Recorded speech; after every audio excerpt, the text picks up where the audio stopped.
यूं तो इतिहास भरा पड़ा है युद्धों से। कुछ युद्ध सत्ता परिवर्तन करने के लिए लड़े गए,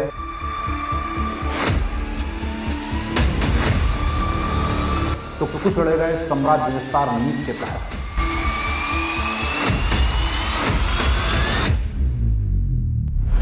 लेकिन दोस्तों, इतिहास में एक युद्ध ऐसा भी था जो आत्मसम्मान की रक्षा और मातृभूमि की सुरक्षा के लिए लड़ा गया।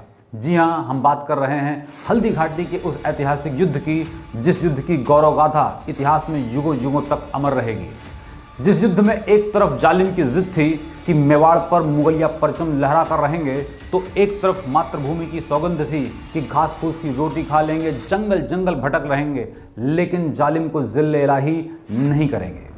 नमस्कार स्वीकार करिए राहुल उपाध्याय का, और आज सुनाते हैं आपको उस ऐतिहासिक युद्ध की कहानी। आज से लगभग 468 वर्ष पूर्व दिल्ली की सत्ता पर मुगल सल्तनत का परचम बुलंद हो चुका था। ये वो दौर था जब अकबर पानीपत का युद्ध जीतकर हिंदुस्तान की हुकूमत पर अपनी बादशाहत का झंडा लहरा रहा था। अकबर विस्तारवादी नीति का समर्थक था। उसकी चमचमाती तलवारों एवं तोपों के गोलों के आगे पूरा भारत नतमस्तक हो रहा था। अनगिनत राज्य रजवाड़ों के ताज उसके कदमों में गिरे हुए थे। लेकिन मेवाड़ विजय का स्वप्न अब भी अधूरा था। मेवाड़ अब भी अपने स्वाभिमान की चमक को पूरी दुनिया में बिखेर रहा था। मेवाड़ में सिसोदिया वंश का राज था। वहां के तत्कालिक शासक राणा सांगा के पुत्र उदय सिंह थे, जिन्होंने अकबर की अधीनता को स्वीकार करने से मना कर दिया था। अकबर की अधीनता स्वीकार करने वाले प्रथम राजपूत शासक आमेर के राजा भारमल थे, जिन्होंने 6 फरवरी 1562 को अपने पुत्री हरखाबाई का विवाह अकबर के साथ स्थापित किया था। मेरे प्यारे दोस्तों, महाराणा प्रताप का जन्म 9 मई 1540 को कुंभलगढ़ किले के बादल महल में हुआ था।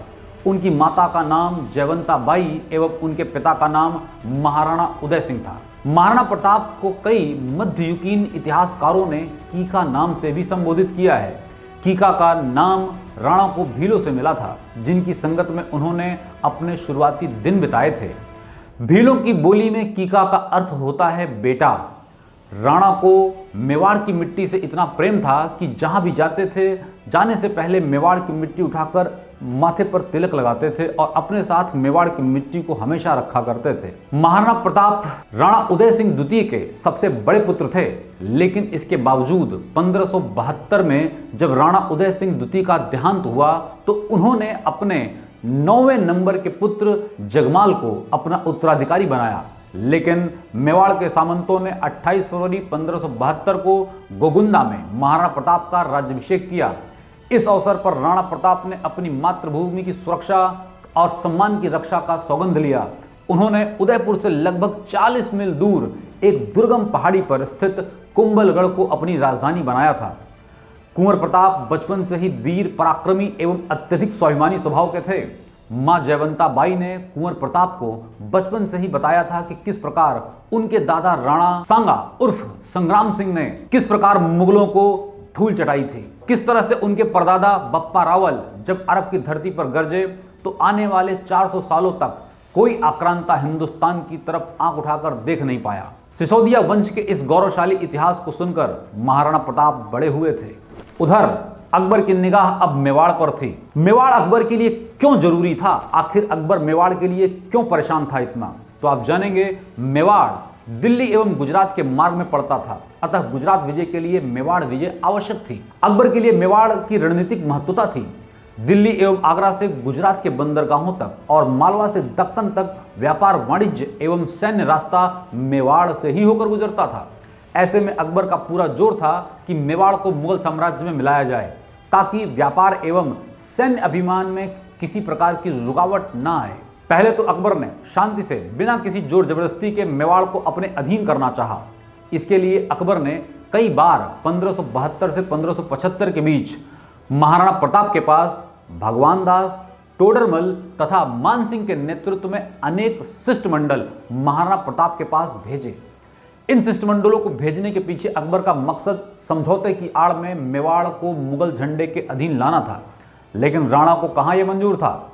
उन्होंने अकबर के साथ किसी भी संधि में रुचि नहीं दिखाई। अकबर ने अब अंत में जंग को ही अपना एकमात्र रास्ता अपनाया और आया वो ऐतिहासिक दिन जब अकबर ने लगभग 5000 की सेना देकर राजा मान सिंह को राणा के खिलाफ भेजा।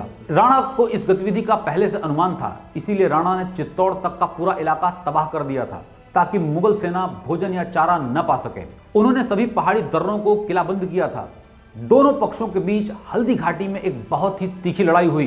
कहा जाता है हल्दी घाटी एक संकरी घाटी थी जहां पर मुगलिया सेना टकराई राजपूतों के साथ। और राणा प्रताप के बारे में कहा जाता है उन्होंने अपने तलवार की एक ही वार से अकबर के सेनापति बहलोल खान को घोड़े सहित चीर डाला था। कहा जाता है राणा प्रताप का घोड़ा चेतक अपना पैर उठाकर जिस हाथी पर बैठे थे मान सिंह हाथी की सूंड पर जोर से मारा।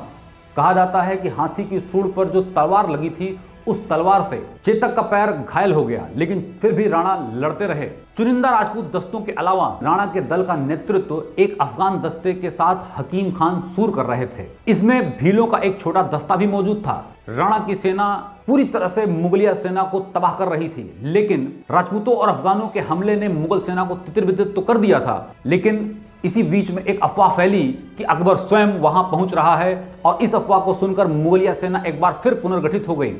इस बीच चेतक पर सवार महाराणा प्रताप जब रण में लड़ रहे थे तो राणा का घोड़ा चेतक बहुत ही गंभीर रूप से घायल हो चुका था। कहा जाता है कि सामंतों ने जब देखा कि चेतक घायल है और तीर कमान बर्छों से राणा के ऊपर हमला हो रहा है तो सामंतों ने राणा से कहा कि इस बीच आपको वहां से निकल जाना ही ठीक रहेगा। और चेतक के पैर में चोट लगी थी। मुगल सैनिकों ने प्रताप पर हमला करना शुरू कर दिया था। राणा की फौज के सामंतों ने यह निश्चय किया कि उन्हें जंग से चले जाना चाहिए। मुगलों को भ्रमित करने के लिए उनकी जगह मान सिंह झाला ने ले ली। उनके सिर के ऊपर राष्ट्रीय छतरी लगी हुई थी, जिससे मुगलों में भ्रम फैला कि वो महाराणा प्रताप हैं और उन पर तीरों की बारिश कर दी। वहीं वो शहीद हो गए। उधर चेतक, जिसके पैरों से बेइंतहा खून निकल रहा था, एक लंबी खाई को पार कर राणा को सुरक्षित स्थान पर ले गया, लेकिन अत्यधिक रूप से घायल हो जाने की वजह से चेतक ने भी दम तोड़ दिया। बलीचा नामक जगह पर राणा ने अपने प्यारे घोड़े चेतक का अंतिम संस्कार किया और उसे श्रद्धांजलि दी। यहां अभी भी यह सवाल बना हुआ है कि हल्दी घाटी के इस युद्ध का परिणाम क्या था। तो दोस्तों, हल्दी घाटी के इस युद्ध का कोई परिणाम नहीं आया, क्योंकि अकबर कभी राणा को पकड़ नहीं पाया। यह लड़ाई हिंदू मुसलमान की लड़ाई नहीं थी। अगर ये लड़ाई हिंदू मुसलमान की लड़ाई होती तो अकबर की तरफ से मान सिंह एवं राणा की तरफ से हकीम खान न लड़ रहे होते। ये लड़ाई थी दो अलग अलग विचारधाराओं की। एक ओर स्वतंत्रता और सम्मान का जुनून था तो दूसरी ओर साम्राज्यवादी विस्तार की महत्वाकांक्षा थी। हल्दी घाटी का युद्ध एक प्रकार से संघर्ष की भावना और स्वतंत्रता की रक्षा के लिए अमर बलिदान का प्रतीक बन गया है। यह उस समय का सबसे महत्वपूर्ण उदाहरण है कि भले ही ताकतवर दुश्मन सामने क्यों न हो, अगर साहस और संकल्प मजबूत हो तो कोई भी बाधा हमें रोक नहीं सकती। दोस्तों, ऐसे ही ऐतिहासिक युद्धों का वर्णन करते हुए और बेहतरीन प्रेरणादायक कहानियों के साथ हम जल्द ही मिलेंगे आपको एक नए वीडियो में। और ऐसे ही वीडियो को देखने के लिए हमारे साथ जुड़े रहें और हमारे चैनल को सब्सक्राइब करें। धन्यवाद।